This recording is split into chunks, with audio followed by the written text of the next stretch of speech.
Olá, boa tarde. Meu nome é Fernandes Antônio, eu sou engenheiro agrônomo, estou aqui com a equipe de pesquisa da Universidade Federal de Lavras. Nós trabalhamos com ciência do solo. Nós estamos fazendo análise de infiltração de água no solo. Nós vamos utilizar um método que é um dos métodos mais simples de fazer, se determinar a taxa de infiltração do solo, que é utilizando um infiltrômetro de duplo anel. Esse equipamento aqui também é conhecido como infiltrômetro de anéis concêntricos, porque ele consiste desses dois anéis, esse anel menor e esse anel maior. Esses dois anéis eles serão cravados no solo, cerca de 15 centímetros de profundidade, e eles têm que ser cravados em nível. Um dos pontos mais importantes nessa análise é a correta escolha do local para se realizar o teste. Porque como é um teste muito demorado, ele precisa, os testes que você faz no campo, ele precisa ser de uma forma bem representativa. Então nós temos que tomar cuidado para evitar formigueiros, cupinzeiros ou estar muito próximo de tronco de árvores. Porque aí o caminho de raiz elas podem ter um caminho preferencial para a água e isso pode atrapalhar um pouco nas nossas análises. Então nós escolhemos um local o mais homogêneo possível, nós limpamos. O importante ressaltar que nesse tipo de análise aqui, de infiltração, nós não podemos capinar, nós não podemos perturbar o solo. Aqui foi cortada a vegetação apenas para facilitar a inserção dos anéis no solo, mas não foi capinada, é muito importante isso. Aqui nós temos dois anéis. Qual é a função deles? Nesse anel central aqui, é onde nós vamos ler a taxa de infiltração propriamente dita. Esse anel externo, ele existe porque nós vamos colocar água tanto nos dois anéis, mas vamos fazer as leituras de infiltração apenas no anel interno. Esse anel externo é para que o fluxo de água, né, do anel interno, a percolação de água no solo, ela ocorra de maneira mais vertical possível. Então, esse anel externo aqui é apenas para que a infiltração do anel interno ocorra de uma maneira vertical, que seria mais apropriado para a nossa análise. Após a escolha do local, nós cravamos os anéis. Como mencionei anteriormente, nós temos que cravar cerca de 15 centímetros do anel para dentro da terra. E nós precisamos cravar um anel de uma forma que ele fique em nível, que ele fique nivelado. Porque um dos principais problemas dessa técnica aqui, né, uma das principais limitações, é quando a água ela escoa pela interface solo-parede do anel. Isso pode levar a maiores taxas de infiltração, ou seja, superestimando a taxa de infiltração. Bom, primeiramente nós vamos encher esse anel externo até mais ou menos uma altura de 5 centímetros que nós deixamos marcado aqui. A capacidade de infiltração de água no solo é algo que pode variar no espaço e no tempo. No espaço, ela varia em função das características do solo, né? Mudança de solo, relevo. E no tempo, ela vai variar principalmente em função da umidade no solo. Existem duas maneiras de fazer a leitura no infiltrômetro de anéis concêntricos. Uma delas é fixando um intervalo de tempo e fazer a leitura da lâmina infiltrada, ou seja, quanto de água foi infiltrado. E a outra é nós fixarmos uma lâmina de água, por exemplo, infiltrou 1 centímetro de água e nós vemos quanto tempo demorou para infiltrar esse 1 centímetro de água, né? Uma lâmina de 10 milímetros. Nos testes de infiltração, o que nós queremos, o que é importante para a gente, na verdade, é a taxa de infiltração estável, no caso a TI ou a VIB, né? Velocidade de infiltração básica. E esse valor ele é atingido a partir de um certo tempo de infiltração de água no solo. Como eu disse anteriormente, a capacidade de infiltração de água no solo ela é também dependente da umidade no solo. Então, com o passar do tempo no teste, a taxa de infiltração ela vai diminuindo. Por exemplo, se no início do teste, para infiltrar 1 centímetro de água, ou seja, para diminuir a altura da água no anel interno em 1 centímetro, ela demorava, vamos supor, 30 segundos, ao final do teste, por exemplo, para abaixar 1 centímetro, pode ser que ela demore cerca de 5, 6, 10 minutos, a depender do tipo do solo. E quando você vai encontrando leituras que elas são semelhantes, então para infiltrar 1 centímetro, né, para diminuir 1 centímetro de água no anel interno, demorou 10 minutos. Depois na próxima leitura, para infiltrar 1 centímetro, demorou mais 10 minutos. e assim por diante, 10 minutos, você encontra esses valores constantes, isso indica que você já pode parar o seu teste. O primeiro conceito que a gente quer mostrar é o conceito de infiltração de água no solo, que na prática é o processo de entrada dessa água no solo através da sua superfície. Esse processo se difere daquele que é chamado de percolação ou redistribuição da água, porque a percolação ou a redistribuição da água, ela ocorre principalmente no interior do perfil do solo, ou seja, é um processo que vai ocorrer necessariamente depois do processo de infiltração. Então, a infiltração é esse processo inicial, o processo de entrada da água no solo. Depois que ela entrou, essa água vai percolar, ou seja, ela vai se movimentar verticalmente para baixo no perfil, ela vai descer. Parte também vai se movimentar lateralmente.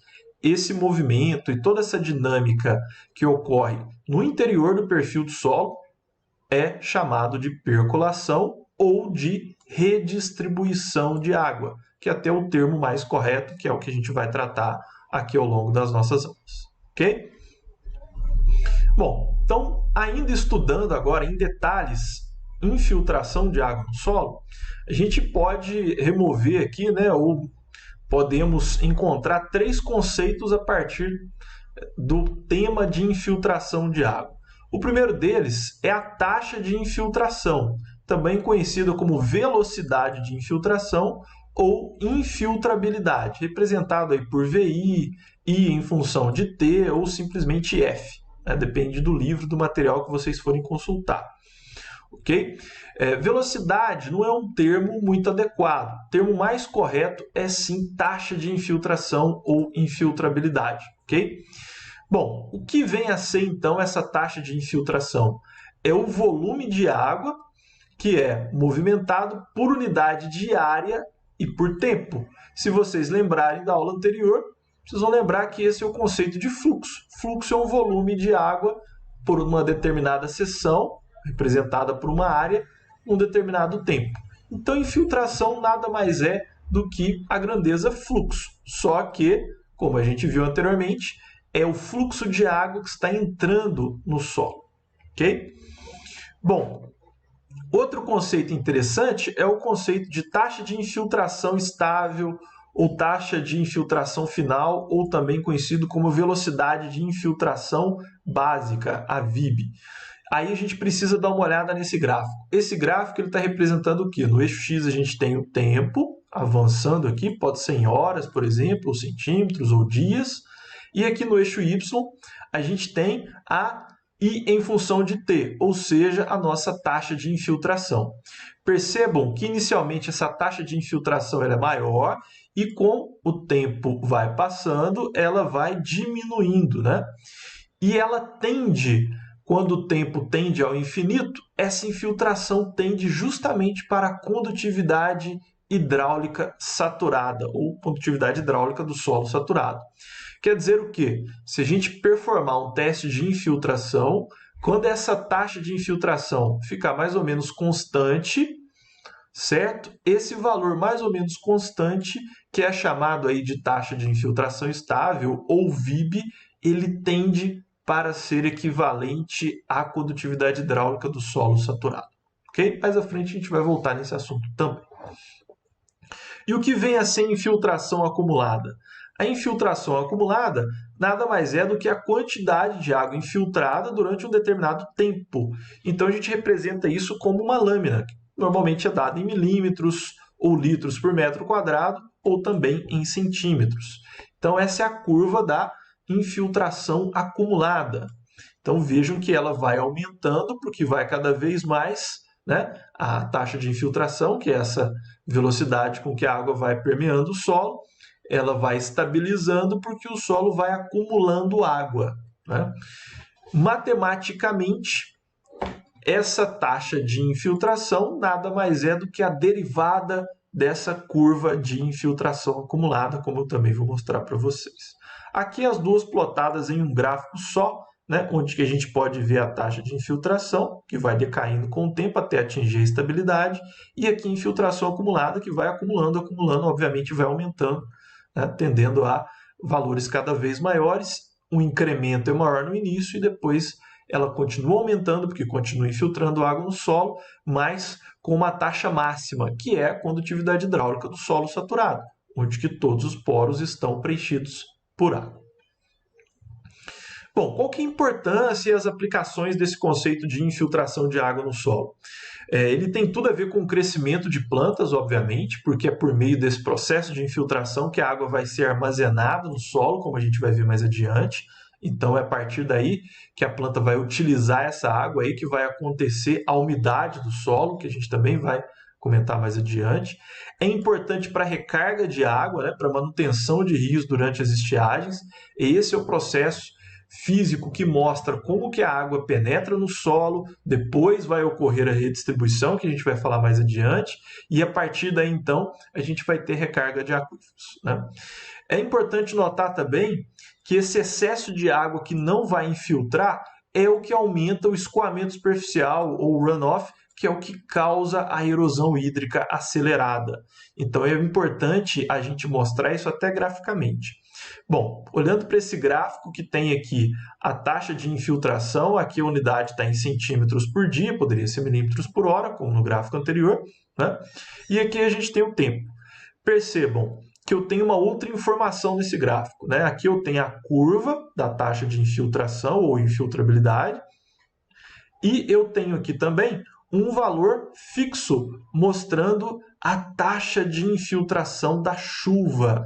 Então, supondo que a chuva ocorra numa velocidade constante, né? Velocidade, que na verdade é uma taxa também, aqui está medida em centímetros por dia, essa é a taxa da chuva. Veja que ela está constante ao longo do tempo. Então, uma chuva com uma intensidade de chuva constante. Já a taxa de infiltração de água no solo ela não é constante no começo, né? No começo ela é maior, então, portanto, toda essa água que está chovendo aqui, ela pode ser infiltrada, porque no solo, ela pode entrar no solo com facilidade, porque essa taxa de aplicação ou essa taxa de intensidade de chuva, ela é menor.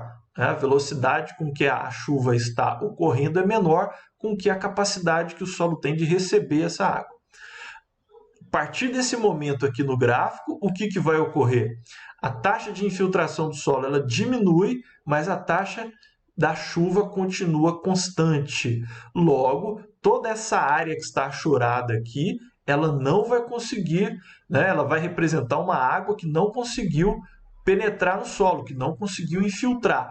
E se essa água não infiltra no solo, ela tem dois caminhos, né? Se o solo for extremamente plano, se for uma planície, né, ela pode ocorrer o quê? Um empoçamento dessa água no solo. E se houver um certo declive, essa água vai escorrer por cima, é o escoamento superficial, é o que vai causar erosão.